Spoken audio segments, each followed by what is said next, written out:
வணக்கம். சற்று முன் கிடைக்கப்பெற்ற ஒரு மிக மிக முக்கியமான செய்தி ஒன்று வெளியாகியுள்ளது. அண்ணா அறிவாலயத்தில் தற்பொழுது பெட்ரோல் குண்டை வீசியுள்ளார்களா?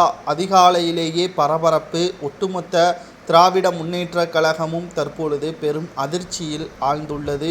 என்ன நடந்தது? குடிபோதையில் வந்த மர்ம நபரால் ஏற்பட்ட மிகப்பெரிய ஒரு சோகம்.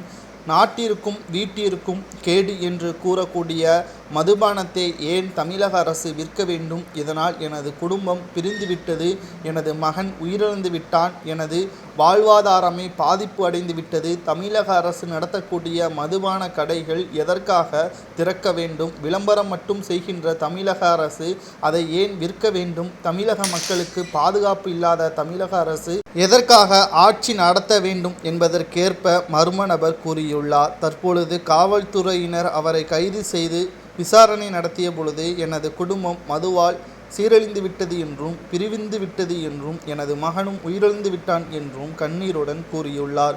மேலும் மதுபானத்தை ஒழிப்பதற்காகத்தான் அண்ணா அறிவாலயத்திற்கு வந்தேன், என்னுடைய 2 பீர் பாட்டில்களை வீசினேன் என்றும் இதனால் அங்கு பரபரப்பு ஏற்பட்டுள்ளது. என்னை கைது செய்திருக்கிறீர்கள், இதனால் எனக்கு எந்த ஒரு பயமும் இல்லை, நான் தெரிந்துதான் செய்தேன் என்றும் அவர் வாக்குமூலம் கொடுத்துள்ளார். தமிழக அரசில் ஆட்சிக்கு வருவதற்கு முன்பாக ஸ்டாலின் அவர்கள் கூறியதை தான் நான் தற்பொழுது செய்திருக்கிறேன்.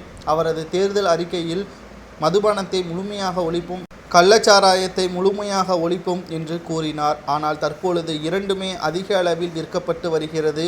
மேலும் போதைப் பொருட்களும் அதிக அளவில் தமிழகத்தில் விற்கப்பட்டு வருவதால் தமிழகம் முழுவதும் இளைஞர்கள், மேலும் வயதானவர்கள், குடும்பத்தில் உள்ள முக்கிய நபர்கள் அனைவரும் போதையால் மடிந்து வருகிறார்கள். இதற்கு காரணம் தமிழக அரசுதான் என்று அந்த மர்ம நபர் கூறியுள்ளார்.